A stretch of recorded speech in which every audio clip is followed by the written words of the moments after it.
Everyone in the city feared Matteo Severo. They feared the harbor he owned, and the courts he'd bought, and the long black water under the bridges where the city lost the people it no longer wanted. They feared the club beneath the old cannery, where the richest men in the state lost fortunes by candlelight, and the ring below that, where they bet on things that didn't make the papers. They called him the Confessor, because the last honest thing any enemy ever did was tell him everything, right before the end. So on the morning, a jilted bride stood alone in an empty church, and the confessor walked in and claimed her like a debt left behind in a foreclosure. The 11 people watching all thought the same thing. They thought, that poor broken woman. They thought, he'll chew her up and forget her name. They were wrong about her, in every way a person can be wrong. Because the soft little bride, counting the exits of that chapel, was not the weakest person in the room. She was the most dangerous woman in the city. And Matteo Severo had just made the worst mistake of his life.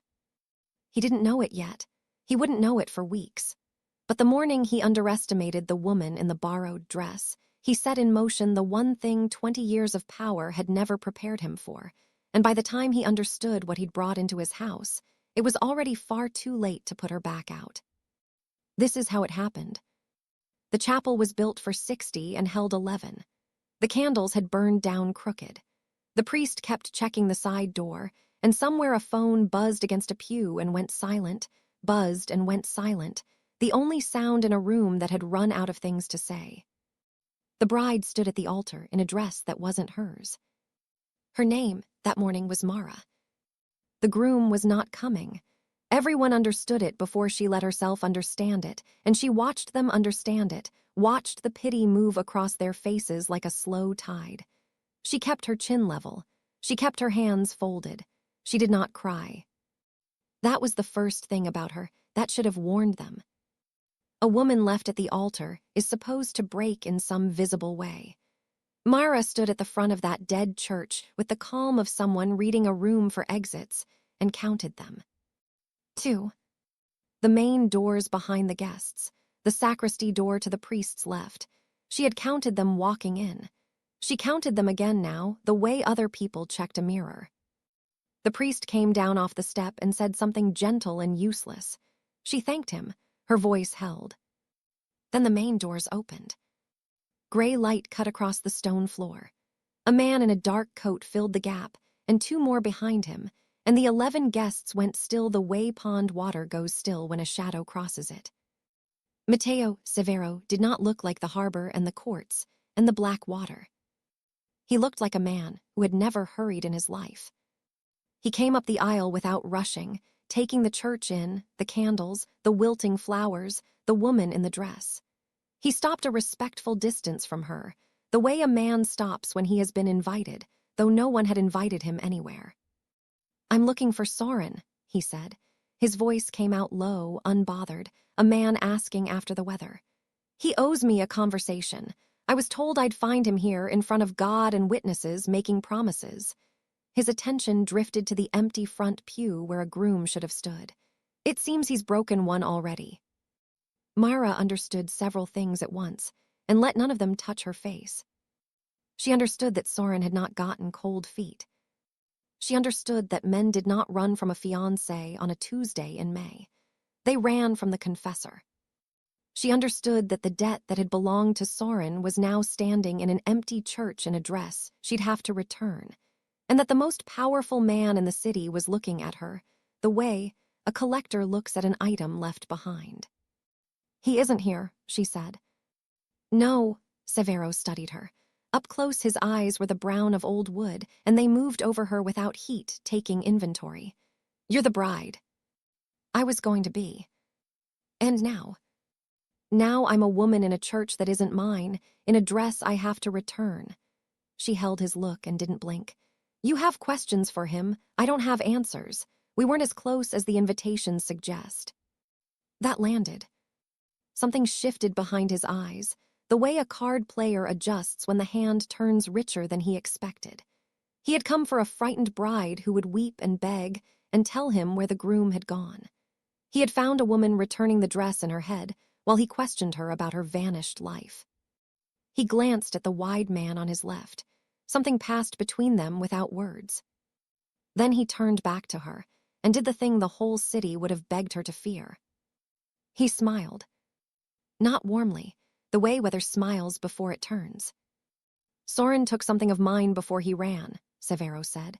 "More than he could ever pay back. The arithmetic of that doesn't vanish because the man does, it transfers."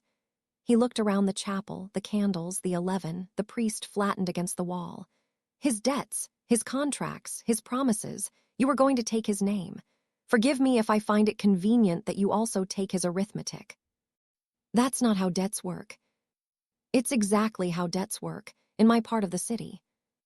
And if I walk out of this church and never look back, then you'll learn that my part of the city is larger than you think, and that there's no road out of it I don't own."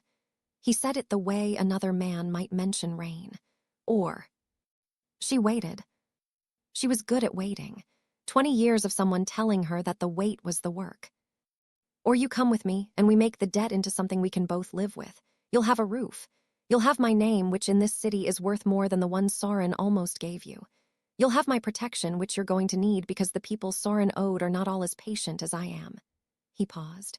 "In exchange, you do one thing. You become exactly who I tell people you are. A wife. A face. A reason for hard men to relax across a table and tell me things. Nothing more." "I don't take what isn't offered." The 11 guests had stopped breathing. Mara looked at the man the whole city said had killed her father. She had waited 20 years to stand in a room with him. She had let a stranger named Soren court her for 11 months precisely because Soren did business at the edges of this man's world. Because a wedding was a door. Because a bride is invisible, and an invisible person can get close to anyone. She had not planned for Soren to vanish. She had planned to walk into Severo's orbit on her own slow terms. A year from now, trusted and known. Instead, the door had opened early, and the confessor himself was holding it. She thought of the small, flat key sewn into the hem of the dress she'd have to return. She thought of the man who had raised her, across the city in a room that smelled of candle wax and old smoke, who had told her that morning, the way he told her every morning, that patience was the work. "I want it in front of the priest," Mara said. "Whatever this is, I want him to hear you promise the protection, so that when you forget you said it, there's a man of God who didn't." The wide man almost laughed. Severo did not. He looked at her a long moment, and the inventory in his eyes turned into something closer to interest. That was the most dangerous thing that happened in the chapel that morning, though no one in it understood it yet. "Father," Severo said without turning, "come hear my promise." And so, on the morning her groom disappeared, in a church meant for a wedding that never came, the most dangerous woman in the city married the most dangerous man. Both of them lied through every word of it. And only one of them knew that both of them were lying. The house sat above the harbor behind a wall, the length of a city block. Inside it, gardens no one walked in, a fountain that ran all night, a cathedral hush over everything, the sense that sound itself had learned to lower its voice. They gave Mara rooms on the second floor with a window facing the water, and a woman named Pillar to dress her, and a closet of clothes in her exact size that had been bought before the wedding. She noticed the sizes. It told her Severo had known about her, had measured her, days before he ever stood in that church pretending to look for Soren. He had not come to that chapel by accident. The thought sat in her like a swallowed stone, and she carried it carefully and let nothing about it show. That first week, the men of the house didn't bother to hide what they thought of her. They thought she was a stray the boss had dragged home for reasons of his own. A soft thing, a decoration with a sad story. The one called Cobb made it a project. Lean, immaculate, contempt worn like good tailoring, Severo's right hand for 9 years. He spoke past her at dinner, around her, through the space where her chair was as though it stood empty. The household took its cue from Cobb. By the end of the week, Mara had been served cold food, sent the wrong way down her own corridor, and left at a locked door in the rain for the length of time it takes a point to be made. She let all of it happen. She thanked the staff who slighted her. She got lost on purpose in the wings she most wanted to learn. She memorized the rotation of the men on the wall. Which of them drank?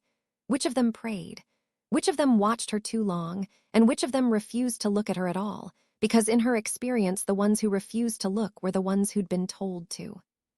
She learned that the third stare from the landing announced any weight over 100 pounds, and she learned to skip it.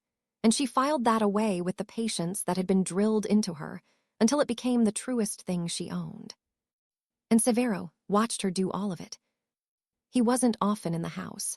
When he was, he gave her the careful distance of a man honoring a contract. But she caught him watching. Across the long dinners, from the gallery above the entrance hall, once late from the dark of the garden, while she stood at her lit window not sleeping. She felt the watching before she found him with her eyes, a man standing among his unwalked roses, looking up at a woman he had bought and could not read. That was what began to undo his careful distance. He could read everyone. It was his whole life's work, the swallow before a lie, the hands that betrayed what the mouth dressed up. He'd built an empire on the simple fact that no one could hide from him for long. And he had brought into his house a woman who hid completely, all day, every day, without effort. The not knowing got under his skin, the way nothing had in years. "You don't ask me anything," he said to her one night. They were the last two awake. She'd come down for water and found him in the long room with a single lamp and a glass he wasn't drinking. Papers were spread across the table. He turned them face down when she entered. She noted it. She pretended not to. "Should I?" Mara stayed by the door. The water was an excuse, and they both knew it. "Everyone asks me things. They can't help it. They ask what I'm going to do, what I want, whether they're safe." He turned the glass a slow quarter and stopped. "You've been under my roof 11 days. You've asked me for water and the time, that's all. I know what you want. You told me in the church. A face. A reason for men to relax and confess." She didn't move from the door. "I won't insult you by asking again and hopping for a softer answer." "And what do you want?" It was a real question, dropped into the quiet, and for one breath she let herself feel the size of the lie she was living inside. The years of it. The want she could never say in this house or any other. She wanted to put a small, flat key into the back of this man's skull and watch the city's most feared man fall the way her father had fallen, in front of his own people, with the truth still in his mouth. "I want to return the dress," she said. "I keep forgetting. It's still in the closet, getting more expensive by the day." The corner of his mouth moved and held. He set the glass down, without drinking from it. "You're not what he ordered," Severo said, almost to himself. "Soren. Whoever sent you." He let it sit in the room. "A man like me doesn't get handed a quiet bride at a convenient altar without someone, somewhere, hopping I'll be careless with her." He stood, gathered the face-down papers, crossed to the door where she stood, close enough that she had to look up at him. "I'm telling you this so you understand the house you're in. I'm not careless." His attention moved over her face, hunting for the flinch, the swallow, the tell. "Whoever you are, whatever you carried in here, I'll know it before you do. Good night, wife." He found nothing. And the nothing followed him up the stairs. Myra stood alone in the dark with her glass of water and understood that she'd just been told the rules of a game by a man who didn't yet know she'd been winning it her whole life. He began to take her into his world. Not as a face anymore, as eyes. The club beneath the old cannery first. Down a freight elevator that opened onto a room that didn't exist on any map, green bays and crystal and smoke, the richest men in the state losing fortunes by candlelight, while women in silk carried drinks and secrets in equal measure. Mara walked into it on Severo's arm and read it in 90 seconds. The man at the high table bluffing past his means. The senator's aide 3 drinks past discretion.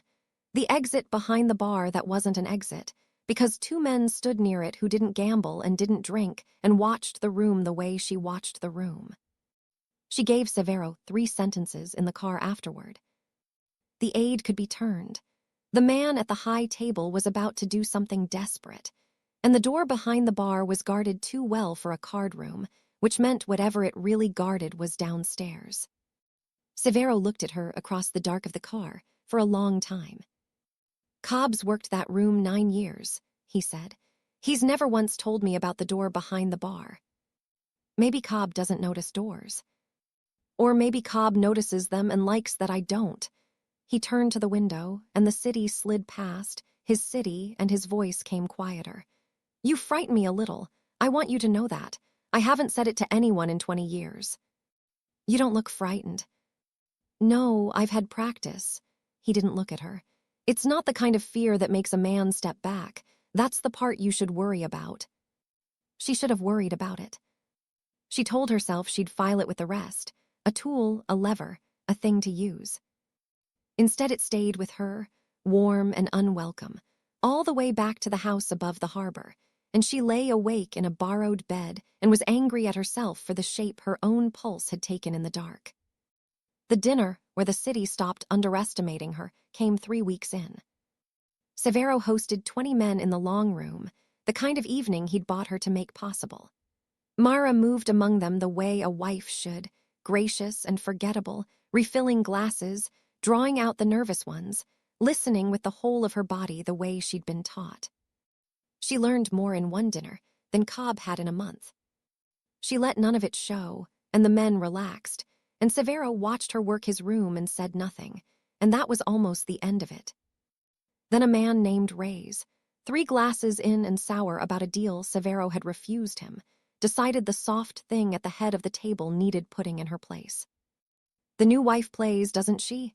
Reyes shoved back from the table and waved at the old black piano in the corner that no one ever touched. "Soren told me, before he found his good sense and ran off, said you taught little children their scales." His smile gathered the room. "Play us something, sweetheart. Earn your seat. Let's hear what the confessor dragged home." The room went the particular quiet of men, deciding whether to enjoy a cruelty. Cobb watched her over his glass with open appetite. Severo didn't move, but his attention sharpened, and she felt it find her across the length of the table. She could have refused. A frightened bride would have refused, or wept, or looked to her husband to be saved. Mara set down the bottle she was holding. She crossed the room. She sat at the bench. And she did the one thing she had sworn to the man who raised her she would never do in front of anyone who might understand it. She played her father's requiem. It was a piece that existed nowhere but in the hands of one family, written by a man for the burial of his own father, played in a house on the river that had burned to its foundations 22 years ago, with almost everyone she loved inside it. Her mother had taught it to her in the months before the fire. 4 years old at the keys, small hands inside large ones. It was the last thing she had of any of them, and she had sworn never to play it where it might be known.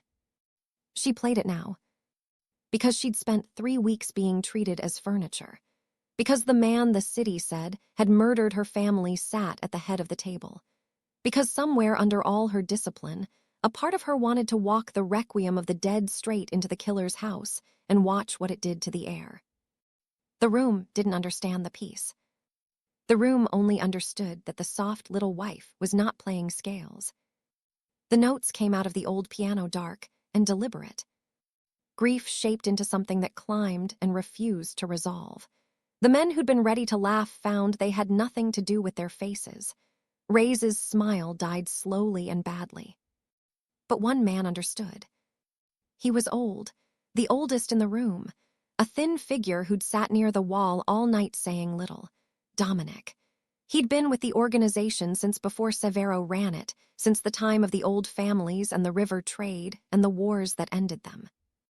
Mara had clocked him walking in, the way she clocked everyone, and written him off as harmless. As she played, the old man's glass came down on the table hard enough to crack the base, and wine ran across the white linen, and when she glanced up from the keys, his face had gone the color of paper. He was staring at her hands, the way a man stares at the dead come back.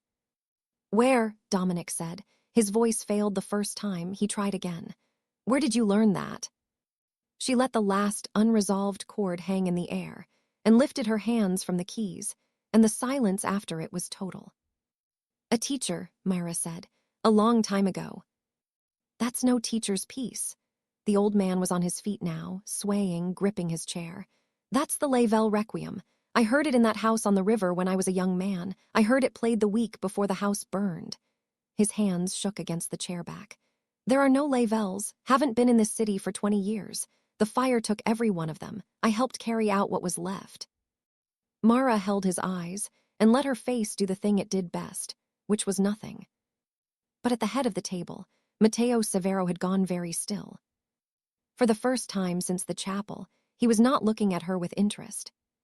He was looking at her with the calculation of a man who just heard two numbers that, added together, made a sum he did not like and could not yet name. He came to her rooms that night. He didn't knock. He stood in the doorway with the dark corridor behind him. She was at the window, still in the dinner's dress, and neither of them pretended she'd been sleeping. Dominic is 81, Severo said. He's buried more friends than most men make. He doesn't frighten. He took 2 steps in. Tonight you frightened him with a piano. I want to know how. It's an old piece. He confused it with another. He named a family. He named a family that doesn't exist. You said so yourself. The fire took all of them. She turned from the glass. Whatever your old man thinks he heard, it's grief and too much wine and a long memory playing tricks. You brought home a piano teacher. Tonight she played a piano. If that frightens this house, the house is more nervous than its reputation. It was a good lie. Flat, a little bored, delivered with the ease of someone who found the whole thing tedious. Against any other man in the city it would have worked. But Severo had spent 20 years listening to people lie to him over white tablecloths, and he hadn't built what he'd built by believing the smooth ones. He crossed the rest of the room and stopped in front of her, close, the way he had at the door 11 days before, looking down into her face for the tell. There it is, he said low. I've been hunting it 3 weeks. There it is.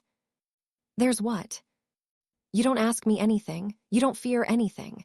You walked into the most dangerous house in this city in another woman's dress, calmer than my own men. His attention moved over her face, her mouth, her eyes, unhurried. I thought you were hiding fear. Everyone hides fear. I'm very good at finding it. He wasn't touching her. The space between them was a held thing. You're not hiding fear, wife. You're hiding the opposite. You came here on purpose. You came here ready. And tonight an old man put a name to what you've been carrying up and down my stairs. She had a third lie ready, a fourth. They sat unused in her mouth. Because he was close, and his voice had dropped into the register she'd heard him use to draw the truth out of dying men, the register the whole city feared, except that here, under her window in the dark, it didn't sound like a threat. It sounded like a man who, after 20 years of reading everyone and being read by no one, had finally found someone he couldn't see through, and could not decide whether he wanted to bury her for it or stand in front of her forever, trying. That was the moment the thing she had not planned for arrived. She'd planned for proximity, for trust, for the slow work of getting close enough to a monster to end him. She had not planned for the monster to look at her like she was the only real thing in a house full of liars. She had not planned for some buried part of herself, the 4-year-old at the keys, the orphan raised on a single purpose, to look back. Go to bed, Matteo, she said. It was the first time she'd used his name. Something moved through him at the sound of it. He stepped back. He went to the door and stopped there with his hand on the frame and didn't turn around. The Lavelles ran the river before the war that handed the city to men like me, he said into the dark hall. Good people by the standards of bad people.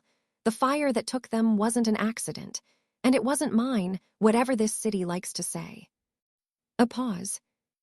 If you're who an old man with a long memory thinks you are, then you've spent 20 years being told a story about me, and someone went to enormous trouble to make sure it was the story you believed. Good night, wife. Then he was gone.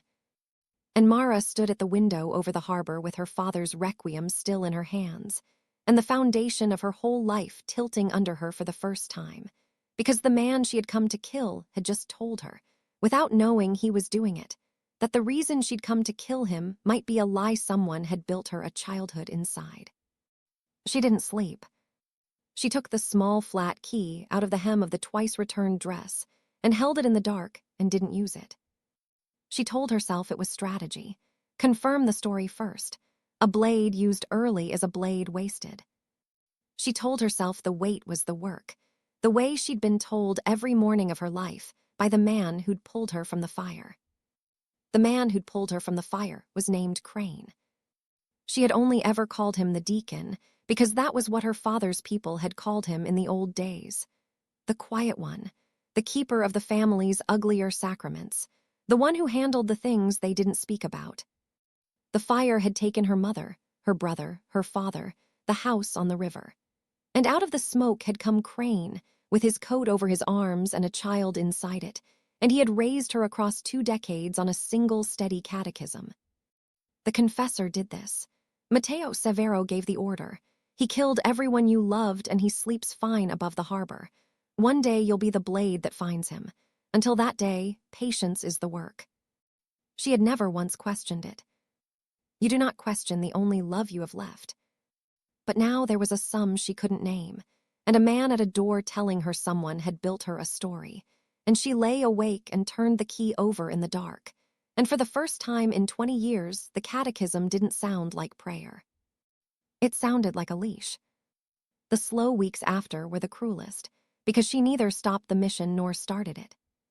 She lived inside the marriage, which had stopped being entirely a lie. He confessed things to her. The Confessor, who took confessions and gave none, began to give them, and she would remember the first one for the rest of her life. It happened in the car. 2 in the morning, the city wet and empty, a meeting behind them that had gone badly. I had a brother, Severo said. He was looking out the window, not at her. Older, he was supposed to have all this. He was better at it than me, kinder, the men loved him. A man named Halloran put 2 in him on the cannery steps in front of 40 witnesses, and not one of them saw a thing after. His thumb moved once across his knuckles and stopped. I found out 3 years later it wasn't Halloran who gave the order. It was the uncle who raised us both. He wanted me running things. He thought I'd be easier to steer than my brother. The car hummed under them. What did you do? Mara said. I sat him down across a white tablecloth. I poured him wine from his own bottle. I asked after his children by name. Severo turned from the glass, and his eyes found hers in the dark, and there was nothing performed in them at all. Then I let the river have him. I've never told that to a living soul. I don't know why I'm telling you. That's a lie. I do know why. I tell you things because you're the one person who collects them and gives me nothing back, and somehow that's become the only place I can put them down.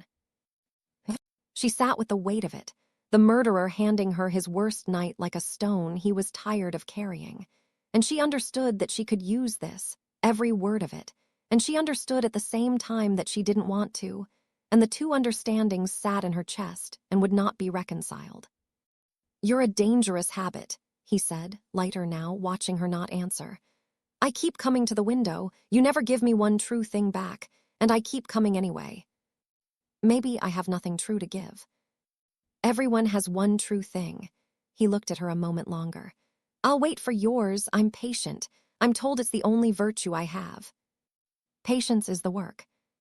The phrase landed in her like a hook, in the dead man's voice and the living man's at once, and she turned to her own window so he wouldn't read whatever had just crossed her face, and the city slid past, wet and his, and she did not give him the one true thing. Not yet. But she wanted to. That was the danger. For the first time in 20 years, she wanted to. The night everything turned, he took her down to the ring. Below the club beneath the old cannery, there was another room, older, where the city's hardest men bet on the things that didn't make the papers. Concrete and bare bulbs and a square of canvas, and around it the kind of money that only comes out where there are no cameras. It was a business night. A sit-down with a rival pushing into the harbor, a man named Lorne Bishop, who came with 6 of his own and a smile like a draftsman's line. Mara read the room the way she read every room. She read it wrong in exactly one way, and the one way nearly killed them all. She'd marked Bishop's 6. She'd marked the exits, the bare bulb that would be the first thing killed if anyone wanted the dark, the 2 of Severo's men who'd been drinking when they shouldn't. What she missed, because even she could miss a thing, was that two of the ring's regular fighters weren't fighters. They were bishops, bought a week ago, waiting in plain sight in the one part of the room nobody guards, because nobody guards the help. It happened fast, the way real violence does. No speeches. Bishop set down his glass, which was the signal, and the lights went, all but one, and the bought fighters came off the bench with blades out, one for Severo and one for Cobb, and Bishop's 6 drew in the same half-second, and the room that had been money and smoke became a killing floor between one breath and the next. Cobb was good. He got his man's wrist and they went down grappling. Severo was fast for a man who paid others to be fast. He had his gun half out. Half wasn't going to be enough. The blade was already inside his reach, already coming up under the arm where the vest wasn't, and the man behind it had done this before, and Matteo Severo, the most feared man in the city, was a half-second and 4 inches from the black water he'd fed for 20 years. Then the soft little wife moved. Nobody saw where she came from. That was the first thing the survivors would say later in the low voices men use for the things that frighten them. She'd been by the wall, decorative, forgettable. Then she was inside the knife. She didn't grab the blade. Amateurs grabbed the blade. She took the wrist and the elbow in the same motion, turned the arm past where an arm wants to go, and the man's own momentum drove the knife down into the bench where Severo had been. And then she did something to his throat with the edge of her hand that folded him to the concrete without a sound. She had the knife before he finished falling. The second man, the one on Cobb, made the mistake of glancing up. She crossed the distance in 3 steps that no one would afterward be able to describe, and the glance became the last decision he got to make on his own, and Cobb rolled free coughing while the man went still. 2 of Bishop's 6 turned their guns on her. This is the part the room never forgot. She didn't run. She didn't freeze. She went toward them, low and wrong and impossible, inside the angle where a gun is just a heavy stick, and she put the first man into the second, and the shot that was meant for her chest went into the dark ceiling, and then she was among them, and it was not a fight, it was a subtraction. When the lights came back, fixed by a shaking hand at the wall, the ring was very quiet. Lorne Bishop was on his knees with his draftsman's smile gone, and Mara was behind him with his own man's knife at the soft place under his jaw, her breathing even, her hands steady, not a hair of her out of place except the strap of a dress that had slipped from one shoulder. The hardest men in the city stood around a square of canvas and stared at the boss's soft little wife. And the room, full of people who had seen everything, fell completely silent. Matteo Severo straightened slowly, his gun forgotten in his hand, and looked at the woman he had married to be a face. He did not look shocked. That was the thing she clocked even then, even with a man's pulse under her knife and the old training singing in her arms. He didn't look shocked. He looked like a man whose long arithmetic had finally arrived at a sum, and the sum was worse and more dangerous and more wanted than anything he'd let himself hope. "Let him keep his throat," Severo said. His voice came out level into the silence. "We have things to discuss now, Bishop and I, and so, it seems, do my wife and I." Myra took the knife from Bishop's jaw.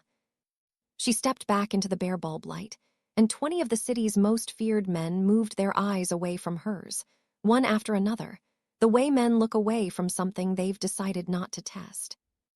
It was the first time in her life she'd been seen. She found that she had no idea what to do with it.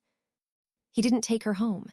He took her up, past the club, past the harbor road, to the long balcony over the water where the fountain ran all night below, and he poured 2 glasses and set one beside her and didn't pretend either of them was going to drink.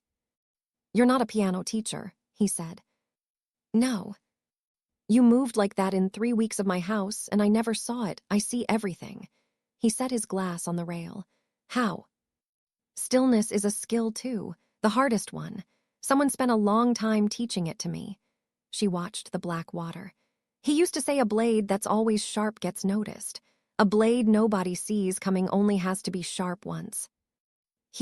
Severo turned to her, and his attention was total, and there was no menace in it, only a terrible focused want to finally know. The one who sent you, the one who built the story about me, tell me one true thing, Myra. He used the name. Not Mara, the real one, Myra. He'd had it since Dominic and the Requiem, and he'd held it all these weeks, and he laid it down now between them like a card turned face up. And she was so tired.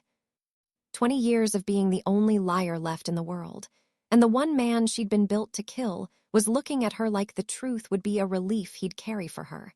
And the words came up out of somewhere under all her discipline, and they came out the way true things come out under pressure, which is not smooth, which is broken.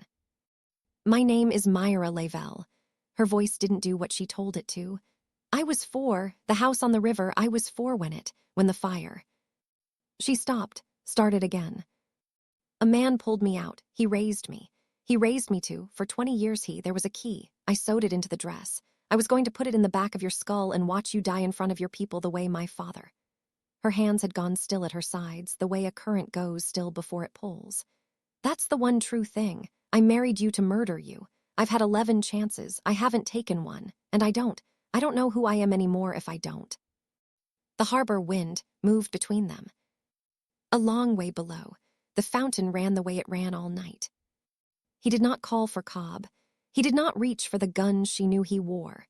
He stood on the balcony and looked at her with the eyes that had read every liar in the city, and what came across his face was not fear and was not anger. It was something that had been waiting for her. It turned out, longer than she'd been hunting him. I know who lit that fire, Matteo said. I've known for 20 years.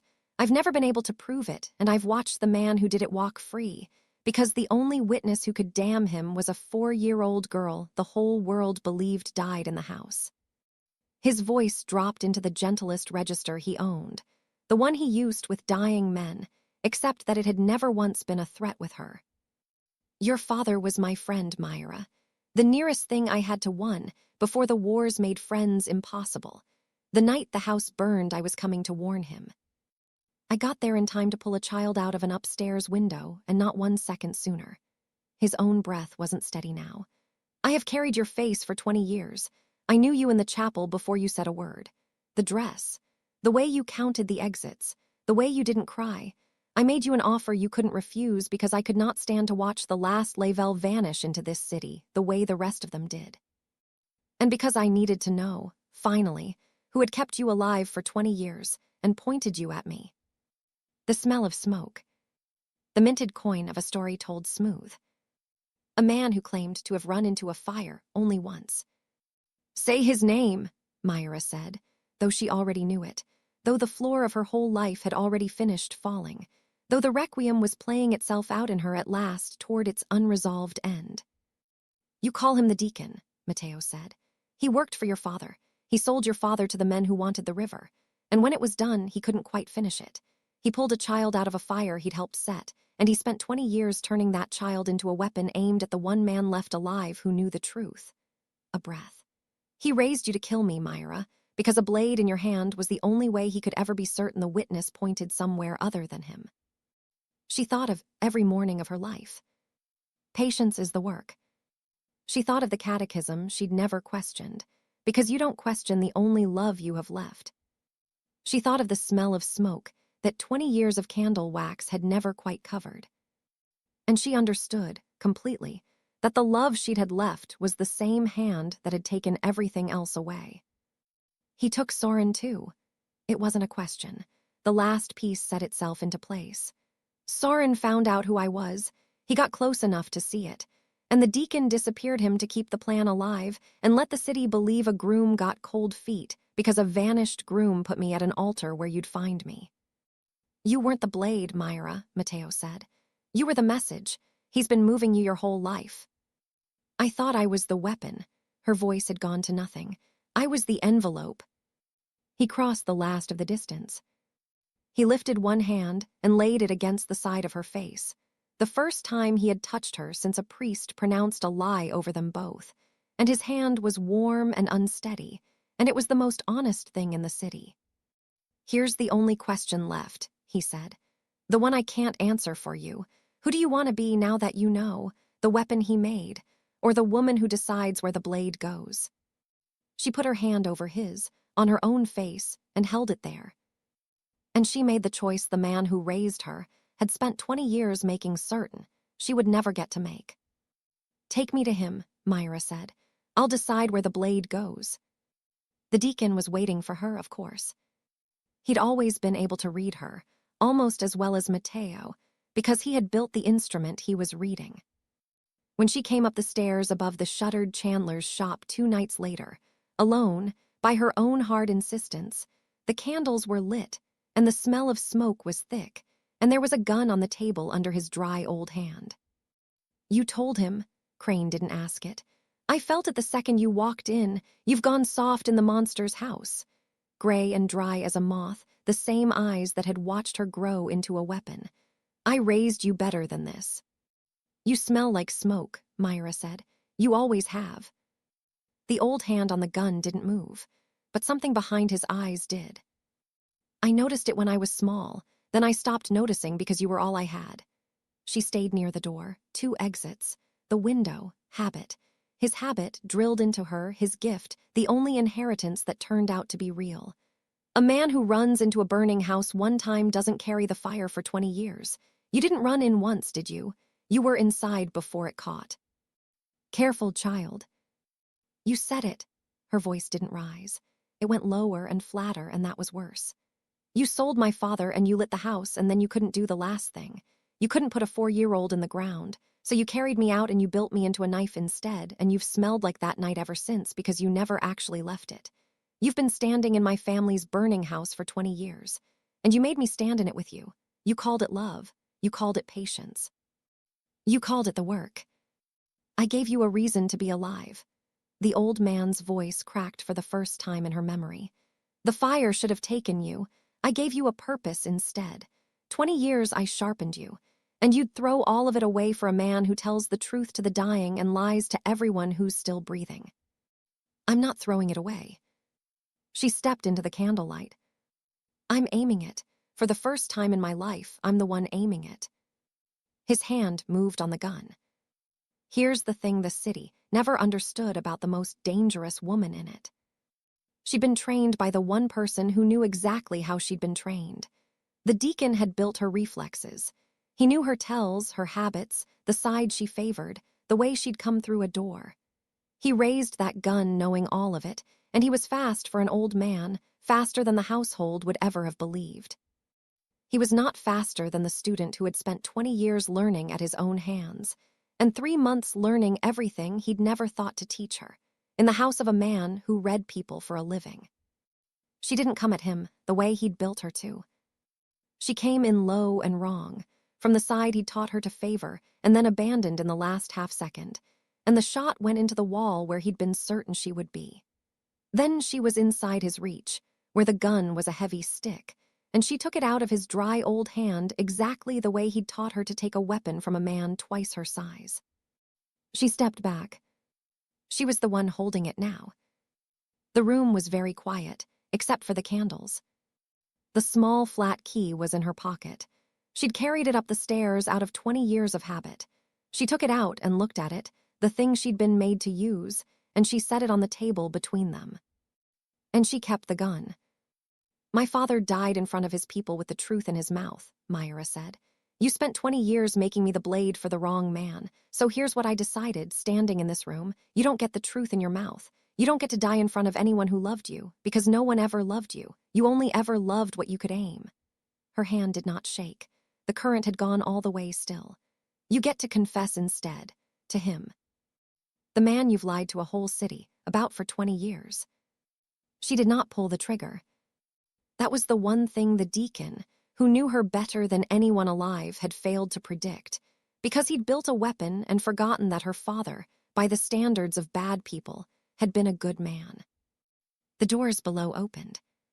The weight came up the stairs without skipping the third one, because it had no need to hide. Matteo Severo came into the room, with Cobb behind him and 2 more behind Cobb, and the city's most feared man looked at the old murderer at the candle-lit table, and then did the thing the whole city paid in fear to avoid. He pulled out a chair. He sat down across the burning candles. He folded his hands. He poured the old man a glass from a bottle he'd brought, and he asked after the dead by name. "Tell me about the fire, Crane," the confessor said gently. "We have all night. Start with my friend. Start with the man whose house you burned and the men who paid you to burn it.